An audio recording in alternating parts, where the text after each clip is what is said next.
tidak bertentangan dengan hadis-hadis yang menganjurkan istighfar, tobat. Karena sebelum istighfar dan tobat itu ditutupi dulu, dan dengan menutupi dosa itu kesananya adalah istighfar dan tobat. Jadi bukan menutupi dosa dalam pengertian seperti koruptor menutupi jejak korupsinya, ya, seperti penjahat menutupi jejak kejahatannya. Tapi kemudian dia berbuat jahat lagi, etama psikopat begitu mah, ya, dia tidak merasa bersalah. Kalau yang dimaksud dalam tema ini, seorang mukmin ketika berdosa dia merasa bersalah, dan salah satu wujud merasa bersalahnya itu dia menutupi dosanya sendiri, malu untuk diketahui oleh orang lain. Hadis yang ditulisnya oleh Imam Bukhari ada dua. Yang pertama hadis Abu Hurairah, dan yang kedua hadis Ibnu Umar. Wa an Abi Hurairah radhiyallahu anhu qala sami'tu Rasulullah sallallahu alaihi wasallam yaqul, aku mendengar Rasulullah sallallahu alaihi wasallam bersabda, kullu ummati mu'afan, setiap umatku, semua umatku akan dimaafkan, illal mujahirin, kecuali orang-orang yang melakukan mujaharoh. Mujaharoh itu dari jahar. Jahar artinya terang kan, sholat dijaharkeun, ditarikeun. Tapi mujaharoh itu mubalaghah, tarik nate tarik pisan, ya. Kerasnya itu keras sekali, terang-terangannya itu terang sekali, ya. Nabi menjelaskan wa inna minal mujaharah, dan sungguh di antara bentuk mujaharah an ya'mala ar-rajulu bil laili amalan, adalah seseorang beramal pada satu malam, thumma yusbiha, kemudian keesokan harinya, wa qad satarahu Allahu alaihi, padahal Allah sudah menutupinya, fayaqula, tapi dia malah berkata, ya fulan, hei fulan, kababaturanna, ya, ke sobatnya, ke temannya, amiltul barihata kada wa kada, tadi malam aku beramal begini dan begitu. Ini konteksnya amalnya amal jelek karena Allah menutupi. Wa qad bata yasturu rabbu, padahal malamnya Rabbnya sudah menutupinya. Wa yusbihu yakshifu sitrallahi anhu, tetapi esok harinya ia menyingkap tirai Allah darinya. Ini gambaran umum, rata-rata perbuatan dosa itu dilakukan malam hari dulu, karena malam hari gelapnya. Jika maling lah, maling kan rata-rata maling tipeting, maling baheula, maling modern mah tiberang tipeting. Jadi umumnya malam itu memang saat-saatnya operasi kejahatan. Makanya di surat Al-Falaq juga wa min syarri ghasiqin idza waqab, itu malam ketika gelap gulita, biasanya itu pelaku-pelaku kejahatan melakukan kejahatannya di malam itu. Termasuk kita juga mengenal istilah dugem, ya. Naon dugem teh Bu? Dunia gemerlap. Itu kan konotasinya jelek. Itu di malam hari juga, ya, dunia malam. Istilahnya juga sudah dunia malam. Jadi istilah malam itu istilah dalam konteks hadis ini kejelekan, dan itu juga memang dipakai dalam bahasa manusia secara umum. Hadis ini menggambarkan mujaharoh. Allah sudah menutupi, ini malah dibuka. Dan itulah mujaharoh. Jadi dia melakukan amal tanpa malu, tanpa merasa salah, berani memperlihatkannya. Bahkan kalau ada orang yang masih dia merasa belum tahu, dibeja-beja bahwa dia sudah melakukan perbuatan jelek. Ada gitu yang seperti gini, ada banyak artis-artis ya yang melakukan perbuatan zina pan ngararaku dina detik.com, dina Google ya, bahwa mereka nikah zina dulu. Kenapa harus ditutup-tutup? Kenapa harus malu? Kurang ajar kan, kurang adab, dasar biadab. Jadi sebagiannya masih menutup-nutupi, ini mah udah nggak malu. Termasuk jadi standar kebanggaan di dunia artis itu kalau sudah bisa beradegan zina, ya kan? Jadi lamun can bisa beradegan zina, acan asli jadi artis nanti. Itu kan bukti, ya. Termasuk di dunia mereka juga yang namanya mabok itu jadi tren. Sok mana peradaban mana yang tidak ada mabuk? Film Cina, film Korea, film India, geus boga film barat. Yang namanya mabuk itu jadi style kehidupan, jadi gaya hidup. Mereka bangga dengan itu. Dan hari ini kemudian orang-orang yang mengikuti mereka bangga dengan mabuk.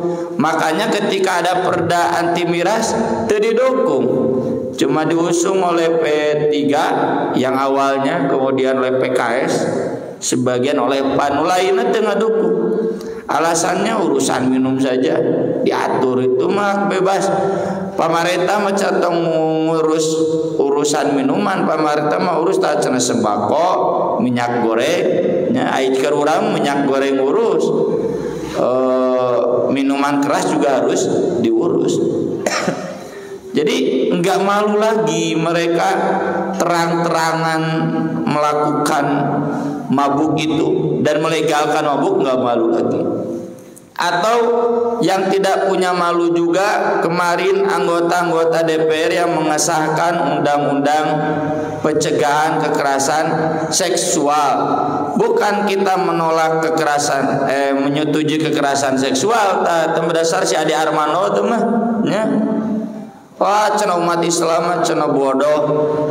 Masa undang-undang pencegahan kekerasan seksual tidak didukung, berarti cenah mendukung kekerasan seksual.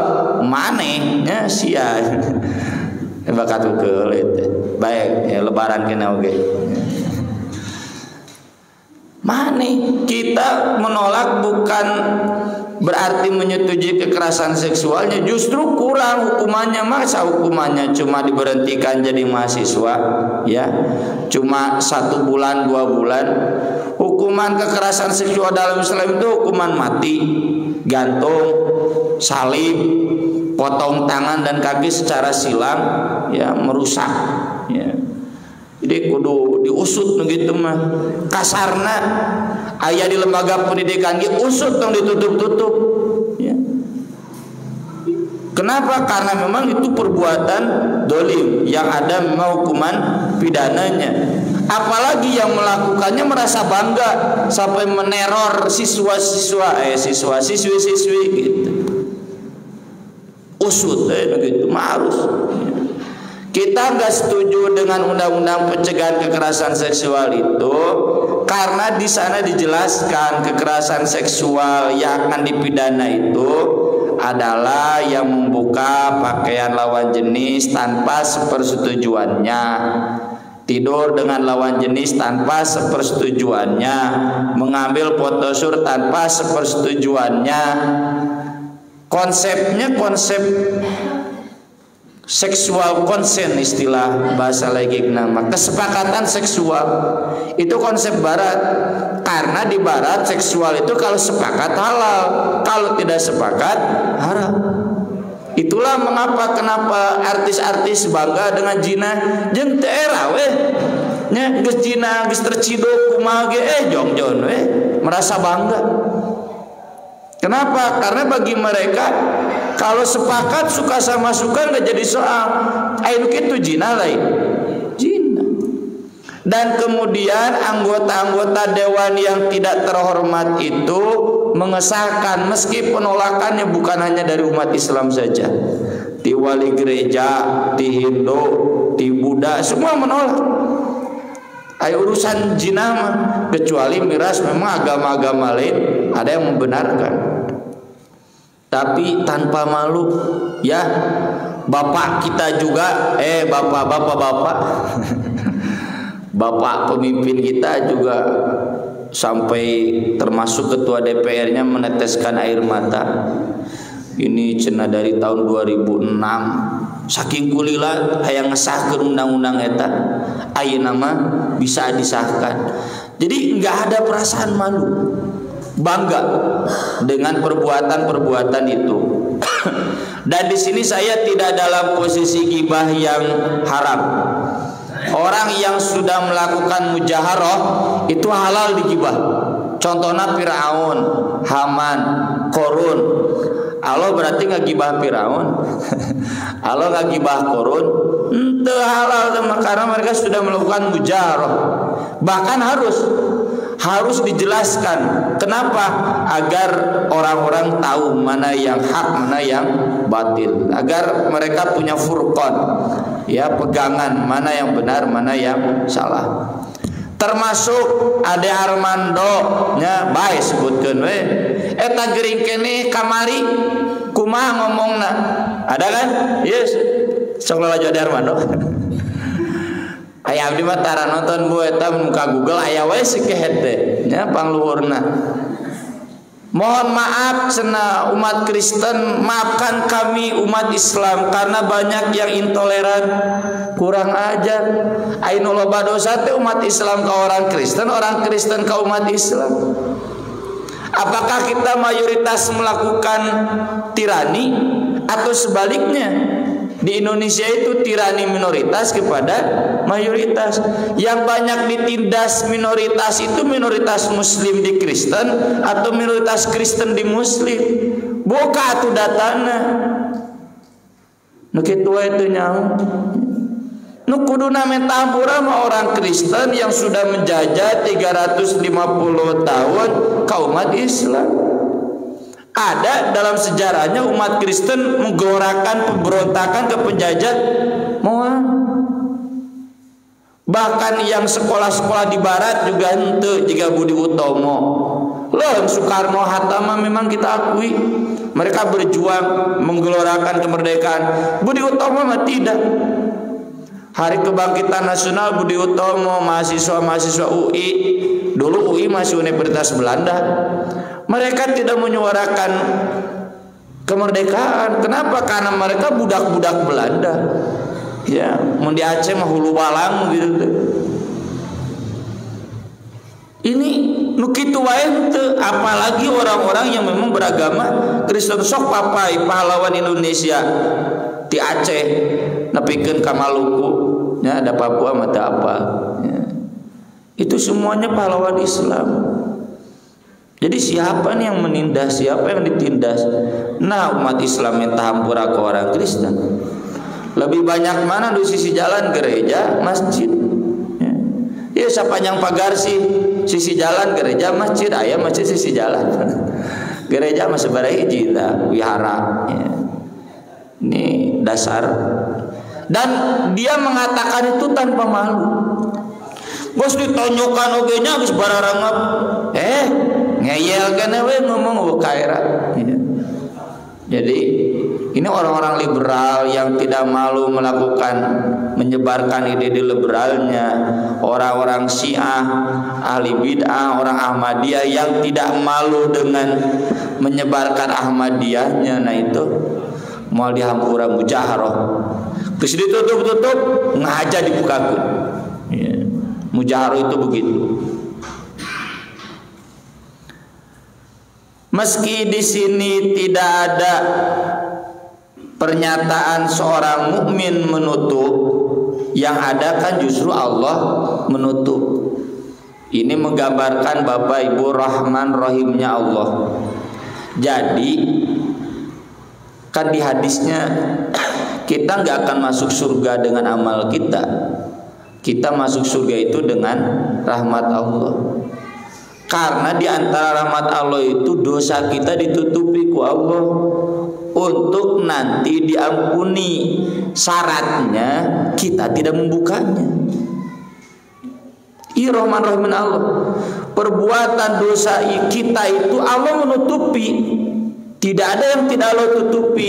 Kalaupun kemudian terbuka, itu karena dibuka mujaharah.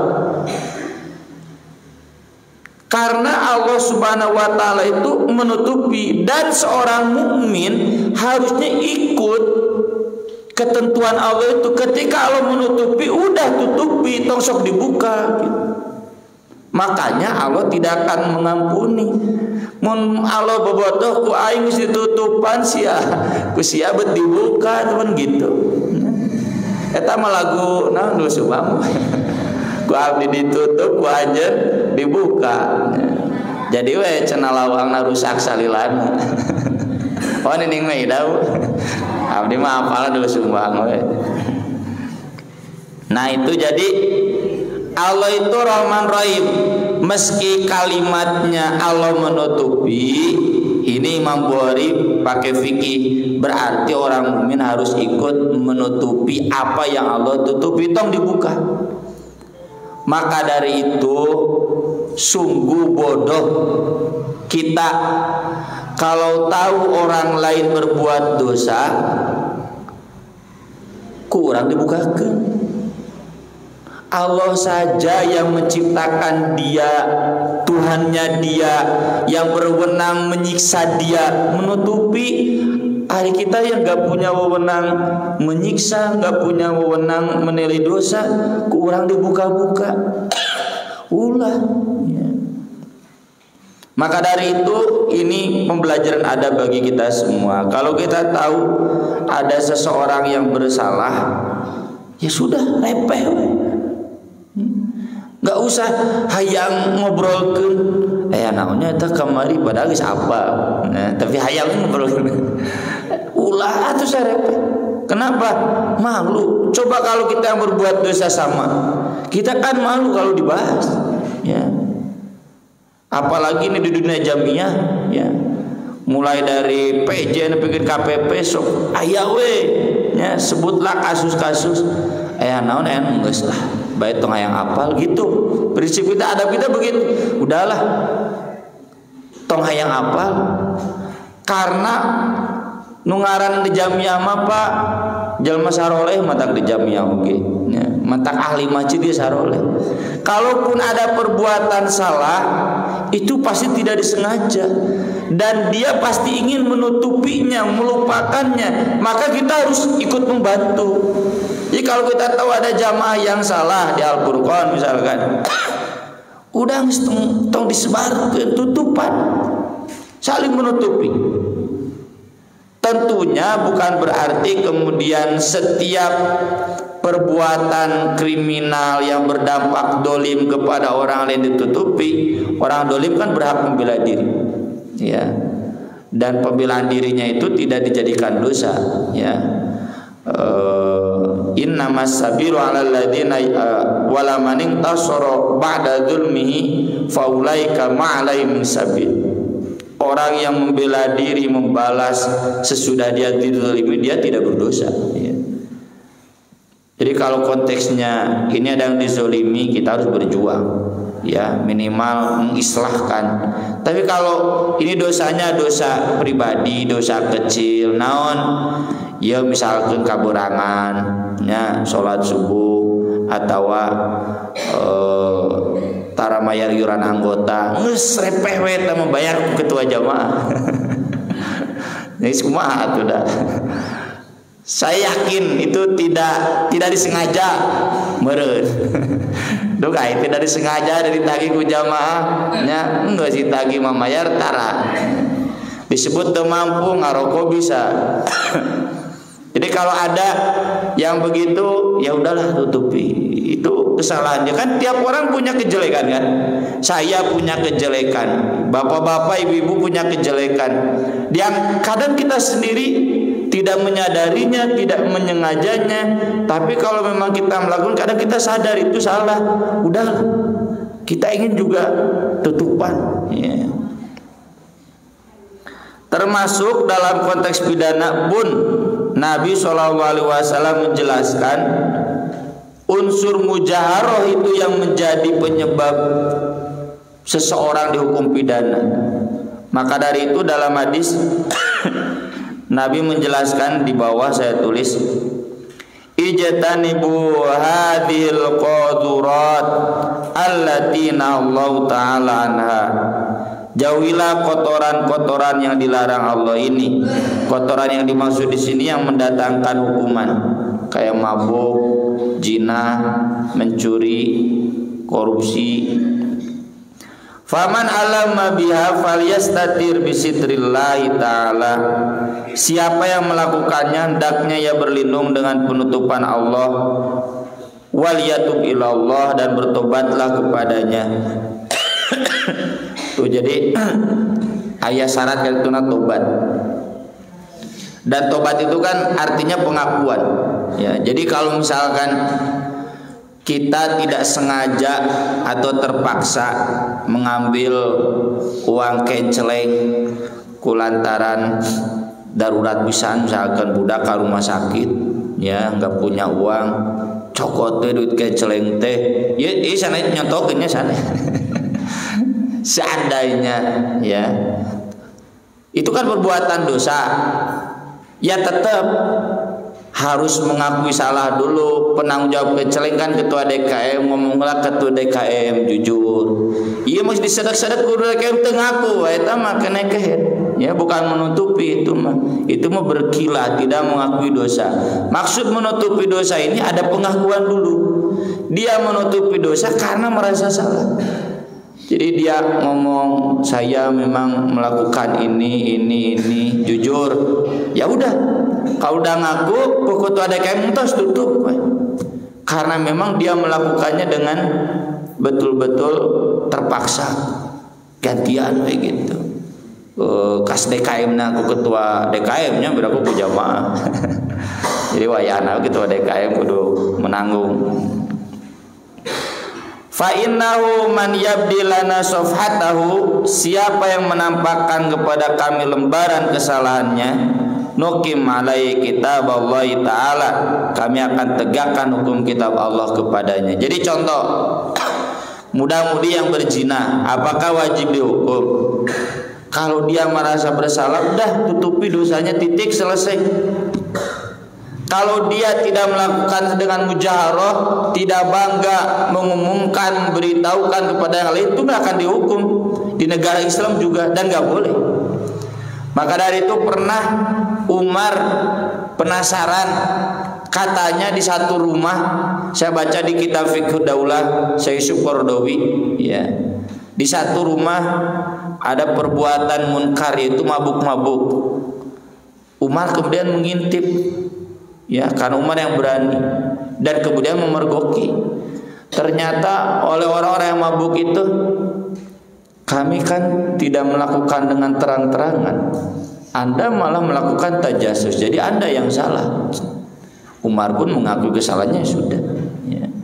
Jadi kalau mereka melakukannya sendiri, tidak membahayakan yang lain, tidak mengajak orang lain, tidak memperlihatkan amalnya, maka itu tidak boleh diproses hukuman. Dosa enggak? Ya dosa. Kalau dia kemudian menutupinya karena merasa bersalah dan tidak melakukannya lagi, udah selesai. Tapi kalau dia sembunyi-sembunyi hanya agar tidak diketahui, tapi nanti begitu lagi, itu mah bukan menutupi, ini menampakkan juga ya. Tapi kalau memang lingkupnya tertutup ya, dan tidak menjadi penyakit masyarakat, tengajak kabatur, itu memang kata Nabi SAW, silakan, asal jangan menampakkan ke kami. Kalau menampakkan ke kami dihukum. Kalau tidak kami ketahui, bebas dari hukuman.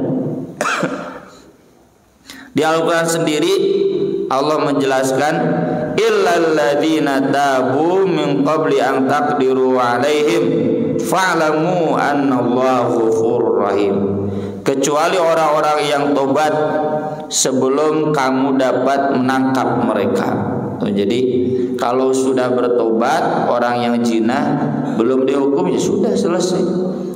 Orang yang mabuk bertobat sebelum dihukum udah selesai, nggak usah dihukum. Kan hukuman itu tujuannya untuk mencegah hakikatnya, ya, agar tidak kalau dia sudah bertobat ya sudah selesai, nggak usah dihukum. Dan ini jadi dalil bahwa hukuman zina, hukuman mabuk, mencuri, meski di Al-Quran disebutkan kifarat dosa, kalaupun tidak dihukum bukan berarti tidak ada kifaratnya. Ada kifaratnya apa? Tutupi, selesai. Itu juga kifarat, ya. Tapi kalau terlihat oleh pemerintah ditangkap, ya wayahna. Karena kalau terlihat itu sama dengan mempengaruhi orang lain, mengajak orang lain. Jadi penyakit masyarakat, kayak nyebar, jadi penyakit menular, bahaya, ya. Itu harus diamputasi. Selanjutnya hadis yang kedua, ini tentang najwa. Lain najwa shihab tapi nya. Najwa itu arti asalnya obrolan rahasia, baik diri sendiri, ngomong sorangan, najwa. Istilah lainnya munajat. Munajat itu kan ngobrol sendiri dengan Allah, ya, munajat istilahnya, ngadoa, dzikir itu munajat. Najwa ini dalam praktiknya bisa juga mengajak orang lain, tapi sirron, rahasia berdua, tidak melibatkan orang ketiga, ya. Makanya di hadis, idza tahaddatsa fala yatanajath, ya, idza kuntum salasatan fala yatanajathna dunal akhir. Kalau kamu sedang bertiga, jangan bernajwa berdua, tidak melibatkan yang ketiga, karena akan menyakitinya kecuali dengan si izinnya. Jadi najwa itu ngobrol rahasia. Di dalam Al-Quran najwa ada yang dibenarkan, ada yang disalahkan, jelek. Najwa yang benar di surat An-Nisa 114, la khairu fi katsirin min najwahum illa man amara bi shadaqatin aw ma'rufin aw islahim bainan nas. Karena ada orang yang baru mau diajak sodakoh sanggeus diharewosan. Kitu mah di ceramahan di muka umum, komo bari jeung ustadna galaknya, taradai datangan we ku sadusni misalnya. Harewosan Allah, atau biasanya pagitnya datang harewosan ngolo bisa. Itu najwa. Ma'ruf atau islah kadang nggak bisa terbuka terang-terangan, harus najwa rahasia, mendamaikan suami istri yang bersengketa misalkan, itu kan harus rahasia, nggak bisa terang-terangan. Termasuk di surat Al-Mujadilah. Kalau di surat Al-Mujadilah konteksnya najwa yang jelek, hasutan dari orang-orang kafir kepada orang Islam untuk melawan Nabi, dan diomongkannya dengan rahasia, najwa. Makanya kata Allah, alam tarau ilal ladzina nuhu 'anin najwa tsumma ya'uduna limanu anhu wa yatanajawna bil itsmi wal udwan wa ma'siyatir rasul. Ini najwa orang-orang kafir saya itu. Makanya di ayat sebelumnya, ma yakunu min najwa thalathatin illa huwa rabi'uhum wala khamsatin illa huwa sadisuhum.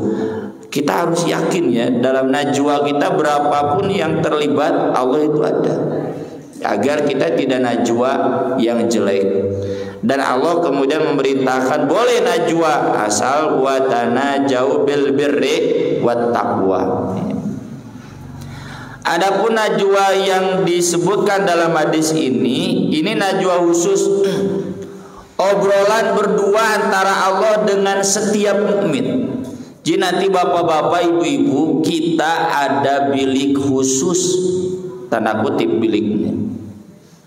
Ngobrol kita berdua dengan Allah. Saya akan mudah-mudahan mengalaminya, bapak-bapak, ibu-ibu. Ya. Buat apa? Allah nanti memperlihatkan kepada kita dosa-dosa kita yang dulu Allah tutupi. Dan kemudian Allah perlihatkan nanti di akhirat. Tapi secara rahasia antara kita berdua dengan Allah, nggak ada yang lain tahu. Nah itu najwa. Maka dari itu kata Sofwan bin Muhriz, anna rajulan sa'ala bin Umar. Ada seseorang bertanya kepada Ibnu Umar, kaifa sami'ta Rasulullah sallallahu alaihi wasallam yaqulu fin najwa. Bagaimana Anda pernah mendengar Rasulullah SAW bersabda tentang obrolan rahasia? Obrolan rahasia di sini bukan yang tadi di Al-Quran, hasutan, ya, bukan. Najwa di sini obrolan rahasia kita dengan Allah.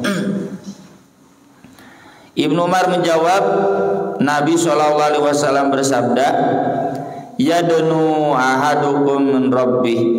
Seseorang mendekat kepada Rabb-nya hatta yadu'a kanafahu alaihi. Kanafahu ini bagian pinggir badan, sampai nempel badan Allah ke badan kita.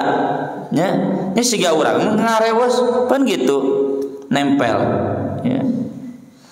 Meski kata para ulama khalaf termasuk Ibnu Hajar, bukan berarti Allah kemudian menempelkan tubuhnya ke kita. Kemungkinan besar maksudnya Allah menutupi. Jadi hanya dia berdua dengan kita ngobrol. Duh kan nempel na kumaha Allah sageung kumaha walau alam kan susah digambarkan, ya. Kan dalam madhab ulama khalaf jangan memberikan wujud fisik kepada Allah. Kalau kita memberikan wujud fisik kepada Allah berarti Allah makhluk, bukan khaliq, ya. Meski kalau ulama salaf memahami ini apa adanya, tapi jangan disamakan nempelnya Allah ke kita itu sama seperti kita dengan teman kita ngobrol duaan, ya, bukan begitu. Walau alam. Cuma yang jelas di sini Allah berdua dengan seorang mukmin. Kata Allah, amil takada wa kada. Dulu kamu berbuat dosa ini dan ini, ya. Orang mukmin itu nggak bisa mengelak, masa Allah salah. Fayaqulu na'am, iya. Wa yaqulu amil takada wa kada. Kamu juga berbuat dosa ini dan ini, ya. Fayaqulu na'am, iya. Fayuqarriruhu, maka Allah menjadikan dia mengakui dosanya.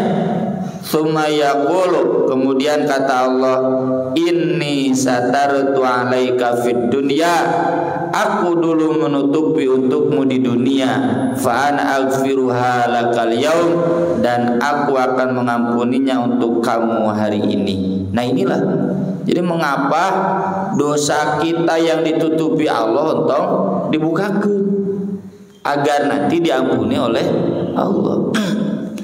Kalau Allah sudah menutupi, udah ikuti tutupan. Kita sendiri atau kita melihat dosa orang, udah tutupi.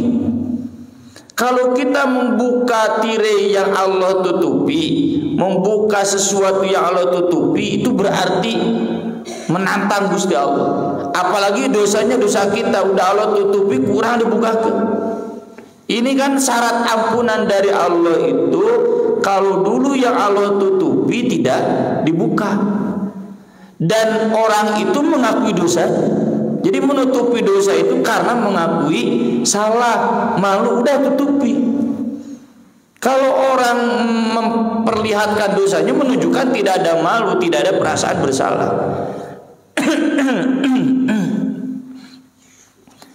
Dan ini hanya dilakukan oleh Allah kepada orang mukmin. Kalau kepada orang kafir tidak. Allah memanggil di depan, di atas kepala semua makhluk. Jadi diterang-terangkan, ya. Kalau ke bapak-bapak, ke ibu-ibu, Allah teh ngaguran ka dieu, ya. Ini juga ka dieu teh gambaran dari saya, ya. Pak, nih Bapak dulu dosa ini ya. Ya, ini ya. Ya udah, dulu ditutupi, sekarang diampuni. Saurang. Tidak diumumkan sama yang lain. Hanya kita dan Allah yang tahu. Tapi kalau orang kafir, orang fasik, ya, orang dolim, nah diumumkan, weh Firaun, wah digeruan, ya, yang disebut ada Armando yang mual ya, ada bukan atuh terang-terangan. Hadisnya di riwayat lain di masih di Sahih Bukhari itu ada kelanjutannya, agak beda dikit. Yudnal mu'min min rabbih hatta yad'a alaihi kanafahu fayuqarriru bidzunubihi. Seorang mukmin didekatkan kepada Rabb-nya hingga dia melekatkan samping badannya kepadanya dan membuatnya mengakui dosa-dosanya. Kata Allah, ta'rifu dan bakada, kamu dahulu ingat dosa ini. Yaqulu a'rif, ya aku ingat. Yaqulu rabbi a'rif, ya wahai Rabb aku ingat, aku mengakuinya, sampai 2 kali. Fayaqulu, lalu kata Allah, satartuha fid dunya wa aghfiruha lakal yauma. Aku dahulu telah menutupinya di dunia dan aku akan mengampuninya untukmu hari ini. Tsumma tutwa sahifatu hasanati, kemudian dihamparkan catatan amal baiknya. Di riwayat lain diberikan catatan amal baiknya. Dan ini enggak termasuk hisab. Ini termasuknya hisab fasaufa yuhasabu hisabai yasiro. Tidak termasuk manhusiba udziba, yang diproses hisabnya akan disiksa, ya. Karena kan kata Nabi ketika ditanya oleh Aisyah, kenapa yang dihisab disiksa? Kan kata Allah yuhasabu hisabai yasiro. Iya, wadzalikal ardo, kata Nabi, itu yuhasabu hisabai yasiro itu cuma diserahkan catatan amalnya dari sebelah kanan, udah lulus. Nah, hadis ini menjelaskan sebelum diserahkan catatan amal dari sebelah kanan dipanggil dulu berdua. Jadi nanti kalau kita di akhirat dipanggil berdua dengan Allah, alhamdulillah selamat tuh. Tapi kalau diumumkan di hadapan makhluk-makhluk yang lain, wah udah cilaka tuh. Wa amal akhirun, adapun yang lainnya, yang lain itu yang selain kaum mukminin yang ditutupi dosanya, termasuk al-mujahirun yang Allah sebutkan tadi di hadis pertama, yang tidak akan diampuni.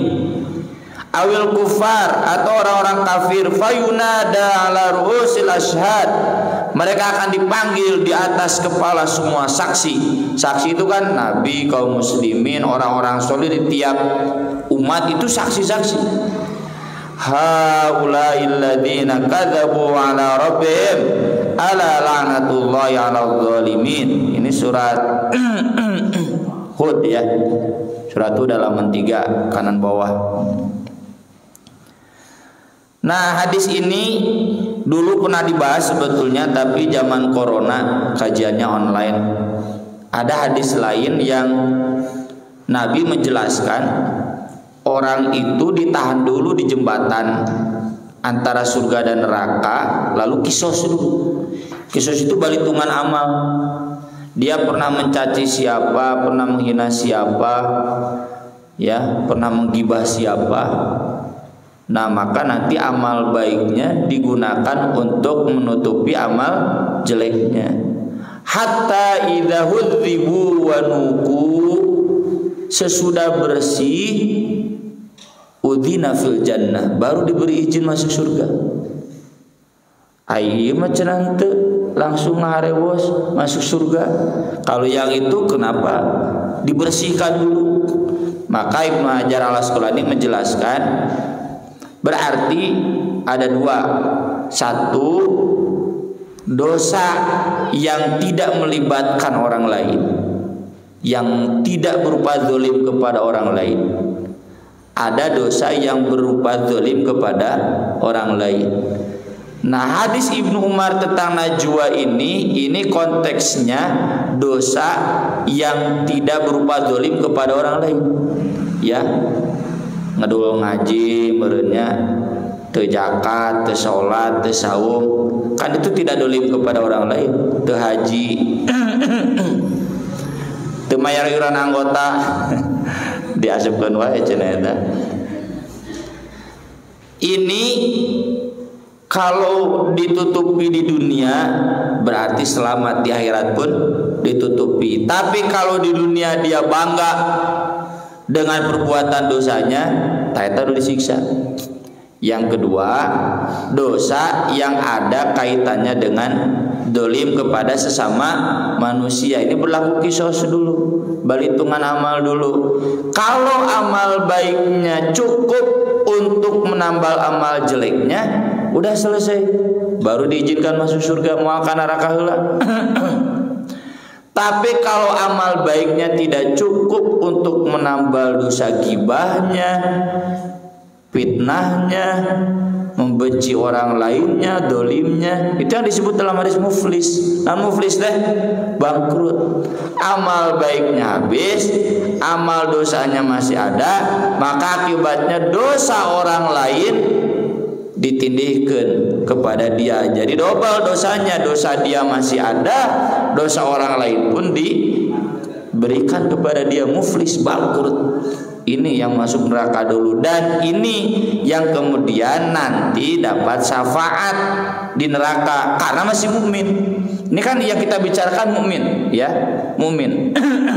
Orang kafir itu dibahas di. Kalau dia masih mukmin, najan masuk neraka, nanti dia dapat syafaat. Kenapa? Karena dalam hatinya masih ada la ilaha illallah. Nah begitu, kemudian dipindahkan. Jadi jelas dosa-dosa itu dengan demikian ditempatkan dulu nanti dua, ya. Kita yang mana, ini pertaruhannya tergantung sejauh mana amal baik kita. Maka dari itu selalu di Al-Quran, faman thaqulat mawazinu fahuwa fi 'isyatir radiyah faulaika humul muflihun. Kita fokus memperbanyak amal baik saja. Terus tuh dipikiran amal goreng mah, ya, stres. Perbanyak amal baik. Apa amal baik itu? Yang memberatkan itu kan takwa, husnul khuluq, zikrullah, ya, akhlak yang baik, zikrullah, loba ngaji, loba zikir, takwa, dia memberatkan amal, ya. Jadi artinya sholat kita, saum kita harus mewujud pada akhlak. Apa artinya sholat, saum, hari akhlak goreng kene? Apa artinya sholat, saum, ay kanu zikir, esek kene, kanu ngaji esek kene? Itu perbanyak agar dosa-dosa kita, seandainya masih ada dosa kepada orang lain, kunai dosa anu pribadi tadi mah, asal kita mengakui salah, ditutupi, salah aman. Tapi ini untuk menutupi dosa kita kepada orang lain, ya, yang tidak sempat kita minta maaf, atau bahkan dek minta maaf ke era gengsi, ya. Kita fokus perbanyak amal baik agar bisa menutupi amal jelek itu, dan insya Allah kita semua selamat. Amin. Aku qouli hada wa astaghfirullah li wa lakum, subhanakallahumma bihamdik, asyhadu an la ilaha illa anta, astaghfiruka wa atubu ilaik. Wassalatu wassalamu ala Rasulillah. Wassalamu alaikum warahmatullahi wabarakatuh.